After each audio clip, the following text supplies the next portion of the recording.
नई voter list तैयार की जा सके। सवाल यह है, क्या ऐसा भारत में पहली बार हो रहा है? जवाब है नहीं। भारत में 1951 से लेके 2004 तक 8 मरतबा ये प्रक्रिया दोहराई जा चुकी है, जिसको फिलहाल SIR कहा जा रहा है। हो सकता है इसका नाम पहले SIR ना रहा हो, लेकिन काम यही है। काम यही है। जिस तरीके से टेक्नोलॉजी अपडेट हुई है, मोबाइल का जमाना है, फोटो वीडियोस इजीली अवेलेबल है, उसी तरीके से अब हमें यहाँ डॉक्यूमेंट्री सारा देने पड़ सकते हैं, ज्यादा हमें काम करना पड़ सकता है। तो अब सवाल यह है, जब ये काम पहले से होता आया है तो इस बार इसकी क्यों इतना हवा बन रहा है? इसका क्या मकसद, इससे क्या होगा? देखिए, पहली बात समझ लीजिए, जैसे मैंने कहा, इसका मकसद है कि वोटर लिस्ट तैयार करना, और वोटर लिस्ट तैयार करने का काम समय समय पर इलेक्शन कमीशन ऑफ इंडिया करता रहा है। भारत में ये काम 8 बार अंजाम पाया जा चुका है। अब इस बार खास क्या है, इस बार परेशानी क्या है? इस बार सबसे पहली परेशानी तो वो ये है, लोगों में गलतफहमियां बहुत है। लोगों को लगता है SIR आने का मकसद ये है लोगों की वोट काट दी जाएंगी। लोगों को लगता है SIR आने का मकसद ये है इससे हमारी जो नागरिकता है वो चली जाएगी। ये सब चीजें हमारी गलतफहमी की वजह से। SIR, जैसे मैंने कहा, इसका मकसद है नए वोटर जोड़ना, पुराने वोटर जो दुनिया से जा चुके उनके नाम हटा देना। ऐसे लोग जो पहले किसी एक स्टेट में रहा करते थे, अब किसी दूसरी स्टेट में चले गए हैं, उन्हें उस स्टेट में ट्रांसफर कर देना जहां वो चले गए हैं। या ऐसे लोग जिनका नाम 2-2 जगह लिखा हुआ है, उनको एक जगह पे कर देना। या ऐसे लोग जो, ये भी इसका प्रावधान है, ऐसे लोग जो भारत के नागरिक नहीं हैं लेकिन उनकी गलती से वोट बन गई, उनके नाम हटा देना। ये एक नई लिस्ट तैयार की जाएगी वोटिंग की, जिसे नया SIR बेसिकली वो रहेगा। अब इसमें खास क्या है? इसमें खास बात यह है कि इस बार चीफ इलेक्शन कमीशन ने पिछला जो SIR हुआ था हमारे उत्तर प्रदेश में, जिस इलाके में हम रहते हैं, पिछला SIR 2003 में हुआ था।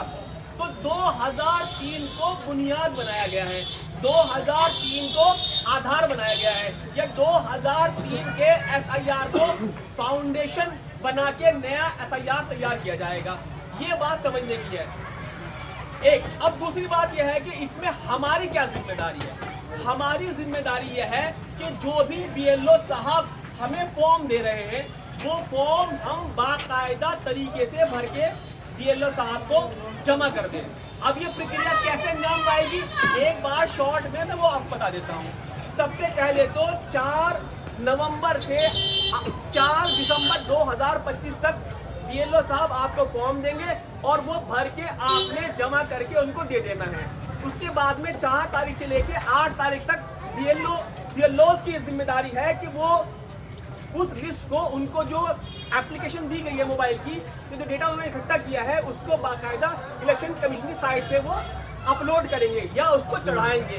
9 तारीख को इलेक्शन कमीशन एक नई वोटर लिस्ट जारी कर देगा, जो शुरुआती है, जिसमें उसके बाद ये लोगों को मौका दिया जाएगा जिसका नाम इस लिस्ट में नहीं आया है, उससे वो नाम दोबारा से उसमें जमा करा सकता है, जोड़ सकता है, उसका प्रावधान किया गया है। उसके बाद में फिर एक लिस्ट तैयार की जाएगी, फिर जिन लोगों के नाम रह गए उन्हें फिर मौका दिया जाएगा कि वो अपील करें और अपना नाम जुड़वा लें। इसके बाद फरवरी के शुरू में एक फाइनल लिस्ट तैयार की जाएगी, जिसका नाम उस लिस्ट में आएगा वो भारत का नागरिक समझा जाएगा, उसको वोट देने का अधिकार प्राप्त रहेगा। नाम कट गया तो फिर आगे की प्रक्रिया बाद में की जाएगी। लेकिन अगर ये काम हम सब तवज्जो से करेंगे तो ये काम आसानी से हो पाएगा। यहाँ लोगों के बहुत सारे शक हैं, शुबात हैं, डाउट हैं। उसमें से पहला डाउट ये है, अजी मेरे बच्चे ने तो अभी वोट डाली थी, अब उसका फॉर्म नहीं आया।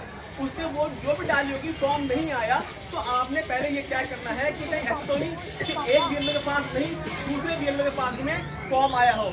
आपने जो हमारा पहचान पत्र होता है उसके ऊपर एक नंबर लिखा होता है, जिसको हम इपिक नंबर कहते हैं। अगर वो मैं आपको बताऊं, मेरे हाथ में ये जो है आपका पहचान पत्र का फोटो है। इस पहचान पत्र में आप देखेंगे यहाँ सबसे ऊपर ये जो नंबर है, बेसिकली इस नंबर को इपिक नंबर कहा जाता है।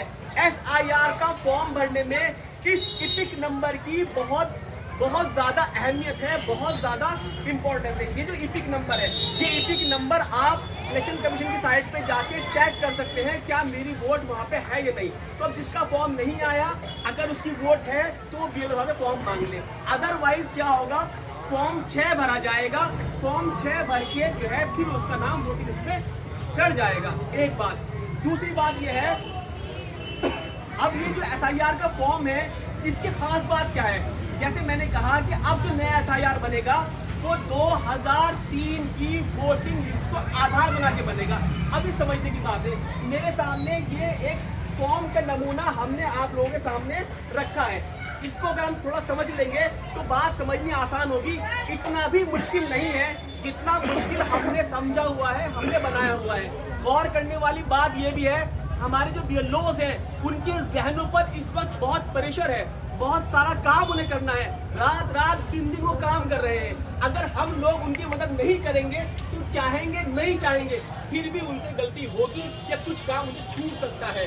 इंसान है, इंसान से गलती होती है। तो ये मेरे सामने नया फॉर्म, जिसे इन्यूमरेशन फॉर्म भी कहते हैं या गणना प्रपत्र भी कहते हैं, बड़ा आसान है, समझ लेंगे तो मुश्किल नहीं है। अब मैं इंशाल्लाह 5 से 7 मिनट में ये फॉर्म समझा दूंगा। देखिए, सबसे पहले जिसको ये फॉर्म मिलेगा उसका फोटो यहाँ पे बेसिकली चिपका रहेगा। जिसका फोटो यहाँ चिपका रहेगा उसका नाम और उसका पता, उसका नाम उसका पता, उसका नाम उसका पता यहाँ पर, उसका नाम उसका पता यहाँ पे लिखा रहेगा। उसका नाम पता यहाँ पे लिखा रहेगा। उस इंसान को, हर इंसान को जिसका ये फॉर्म आया है, उसको ये वाला हिस्सा, जो इतना हिस्सा है, ये हिस्सा भरना लाजमी है, ये हिस्सा भरना जरूरी है। जो मैंने कहा, ये वाला इतना हिस्सा जो है ये भरना जरूरी है।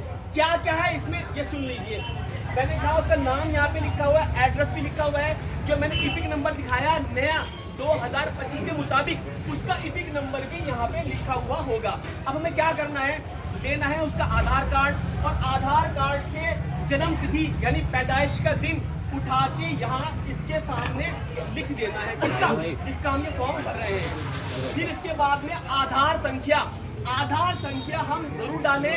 जो अभी बिहार में SIR हुआ है, सुप्रीम कोर्ट ने वहां डायरेक्शन दिया था कि आधार कार्ड को भी इसके लिए एक दस्तावेज तौर पर कबूल कर लिया जाए, तो उसकी डायरेक्शन वहां पे चीफ इलेक्शन कमीशन ने दी थी। लिहाजा आप आधार भी यहाँ जरूर भरें। इसके बाद अपना मोबाइल नंबर भरें। इसके बाद में अपने पिता का नाम, अपने पिता का नाम और पिता का वोटर ID कार्ड पे से इपिक नंबर उठा के यहाँ पिता का इपिक नंबर डाल दें। उसके बाद अपनी माता का नाम, माता की वोटर ID कार्ड पे से इपिक नंबर यहाँ पे डाल दें। अगर पत्नी है तो पत्नी का नाम, और लड़की भर रही है तो पति का नाम, पति की वोटर ID पे से उसका इपिक नंबर यहाँ डाल दें। ये काम तो सबको करना है, ये काम तो सबको करना है। अब सवाल ये है, नीचे 2 कॉलम है, एक कॉलम उल्टे हाथ पे है, एक कॉलम सीधे हाथ पे है, क्या ये दोनों भरने? जवाब है नहीं। सबसे बड़ा कंफ्यूजन लोगों को यही है कि यहाँ क्या करना है। अगर आप ये समझ लेंगे तो बड़ी आसानी होगी। अब देखिए, जैसे मैंने कहा कि इस बार जो है 2003 की वोटर लिस्ट को आधार बनाया गया है। 2003 की वोटर लिस्ट, 2003 की ऐसी वोटर लिस्ट पहले आपको ढूंढनी पड़ेगी। वो इलेक्शन कमीशन साइट पे आपको मिल जाएगी। कोई भी महीने में आपको आपका मेंबर कोई भी आपको दे सकता है, उसका लिंक अवेलेबल है। ऐसी 2003 की जो ये वोटिंग लिस्ट है, हमें ये देखना है जिसका ये हम फॉर्म भर रहे हैं, क्या उसका नाम इस वोटिंग लिस्ट में आया है या नहीं आया है। अगर उसका नाम इस वोटिंग लिस्ट में आया है तो उसको ये वाला कॉलम भरना है, ये वाला कॉलम नहीं भरना। मैंने बोला जिसका हम फॉर्म भर रहे हैं, अगर उसका नाम 2003 की वोटिंग लिस्ट में आया है तो उसे ये हिस्सा भरना है, ये हिस्सा नहीं भरना है। अगर उसका नाम 2003 की लिस्ट में नहीं आया है फिर उसको ये हिस्सा भरना है, ये हिस्सा नहीं भरना। फिर उसको ये हिस्सा भरना है, ये हिस्सा नहीं भरना। भरा क्या जाएगा इसमें? इसमें भरो या इसमें भरो, दोनों में 2003 की वोटर लिस्ट के मुताबिक डिटेल भरी जाएंगी। अब आप लोगों के जहनों में एक सवाल आ सकता है, भैया आपने तो कहा कि किसी का नाम, जिसका नाम आया वो यहाँ भरेगा, जिसका नाम नहीं आया वो यहाँ भरेगा। तो जिसका नाम नहीं आया वो क्या भरेगा? वो 4 लोगों में से किसी एक का भर सकता है। नंबर 1, अगर उसके बाप का नाम 2003 की लिस्ट में आया है तो बाप की डिटेल 2003 की वोटर लिस्ट के मुताबिक यहाँ पे वो भर देगा। अगर बाप का नाम सपोज नहीं है तो माता का नाम तो होगा, तो माता की डिटेल 2003 की वोटर लिस्ट के मुताबिक यहाँ भर देगा। माता का भी नहीं है बाई चांस तो दादा का तो होगा, दादा का भर देगा। कहाँ से? 2003 की वोटर लिस्ट से। दादा का नहीं है तो दादी का भर देगा। बात समझ में आई? कौन भरेगा ये वाला? जिसका 2003 में नाम नहीं है। जिसका 2003 में आया वो अपना डेटा 2003 की वोटर लिस्ट में उठाकर यहाँ भर देगा। कैसे भरेगा? 2 मिनट में वो अब बताता हूँ, फिर बात खत्म करते हैं। देखिए 2003 की वोटर लिस्ट का नमूना मेरे पास है, ठीक। इसमें 3 चीजें सबसे अहम है। सबसे अहम यह है खटौली का यहाँ पे एक संख्या लिखी हुई है, हमारी विधानसभा की लिखी हुई है 389। यहाँ लिखा हुआ है भाग संख्या। ये क्या है? विधानसभा की संख्या। ये क्या है? भाग संख्या। और ये जो नंबर आ रहे हैं इसे बोलेंगे हम क्रमांक, यानी सीरियल नंबर 1 2 3 4 5 6 7 8 10, ठीक। अब मान लेते हैं जिसका ये फॉर्म भरा जा रहा है उसका नाम है अशरफ, तो अशरफ का हम फॉर्म भर रहे हैं, अशरफ का नाम यहाँ पे आया है। तो इसी में से याद रखो, जब नीचे आप भर रहे हैं तो 2003 का डेटा भरेंगे इसी लिस्ट में से। अशरफ का लिख देंगे यहाँ पे, उसका नाम क्या है? अशरफ। यहाँ लिख दिया अशरफ। अशरफ का नीचे क्या लिखेंगे? EPIC ID. 2003 में सबका पहचान पत्र नहीं था, तो देखिए यहाँ पे तो किसी की तो इपिक आईडी आ रही है और किसी की नहीं आ रही। अगर 2003 की लिस्ट में इपिक आईडी उसकी है तो यहाँ से हम जाएंगे, ये वाली इपिक आईडी उठा के, यहाँ वोटर लिस्ट का नंबर है बेसिकली वोटर कार्ड का, वो हम यहाँ बेसिकली लिख देंगे। वो बात हो गई। तीसरी बात, संबंधी का नाम। यहाँ लोग बहुत गलती कर रहे हैं, बिल्कुल फिक्र नहीं करनी। यही अशरफ के सामने जो भी लिखा हुआ है, ये क्या लिखा हुआ है? सपोज खान मोहम्मद, तो खान मोहम्मद संबंधी के नाम में लिख देना है। और ये क्या है? इसके पिता। कैसे मालूम पड़ा? यही लिखा हुआ है पी, यानी क्या मतलब हो गया? पिता। तो पिता यहाँ भर देना है। उसके बाद क्या है? उसके बाद तो जिला है, राज्य उत्तर प्रदेश है, विधानसभा हमारी क्या है? खटौली है। खटौली। उसके बाद में मैंने कहा 3 नंबर बहुत अहम है। पहला नंबर क्या है? निर्वाचक। ये जो हमारी खटौली का नंबर है विधानसभा का, ये भर देंगे हम यहाँ। विधानसभा निर्वाचक क्षेत्र की संख्या कहाँ से मिलेगी? 2003 की वोटर लिस्ट के लेफ्ट हैंड साइड पे ऊपर लिखी हुई मिलेगी, यहाँ पर। ये उठाएंगे, यहाँ भर देंगे। उसके बाद भाग संख्या कहाँ से मिलेगी? 2003 की वोटर लिस्ट के यहाँ राइट हैंड साइड पे ऊपर लिखी होगी, इसे उठाएंगे। उठा के जो है हम यहाँ पे बेसिकली इस वाले कॉलम में, दूसरे वाले में इसको हम भर देंगे। अब क्या आया? क्रमांक। क्रमांक का मतलब है कि जिस लिस्ट में आप भर रहे हो कौन सा नंबर पे है। तो देखिए हमारा यहाँ पे नंबर आ रहा है, यहाँ पे कौन सा? 574। तो यहाँ 574 कर देंगे। तो क्या मतलब हुआ? इसका मतलब ये हुआ कि जो ये वोटर है 2025 में, ये 2003 की वोटर लिस्ट में खटौली के विधानसभा संख्या 389, भाग सपोज 210 या 211 और क्रम संख्या 574 पर, या जो भी नंबर है उसका, उस पर ये दर्ज है। जैसे ही आपने ये काम कर दिया तो अब आपने SIR का मुकम्मल अंजाम दे दिया। इसी तरीके से मैंने कहा अगर इसका नाम नहीं है तो किसका भरेगा? ये अपने अपनी का या अपने अब्बू का, दादा का, दादी का। 4 में से 1 का भरेगा। कहाँ से भरेगा? वोटर लिस्ट में से भरेगा। बिल्कुल ऐसे ही भरेगा जैसे मैंने बताया। यहाँ पे लोगों के सामने एक बड़ा कंफ्यूजन है, संबंधी का नाम।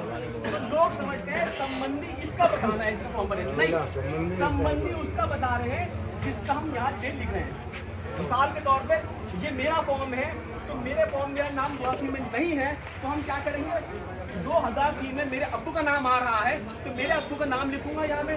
सपोज लिख दे मैंने मोहम्मद अकबर। इसके उसके बाद उनका जो वोटर आईडी नंबर है अगर है 2003 की लिस्ट में तो वो यहाँ लिख दूंगा।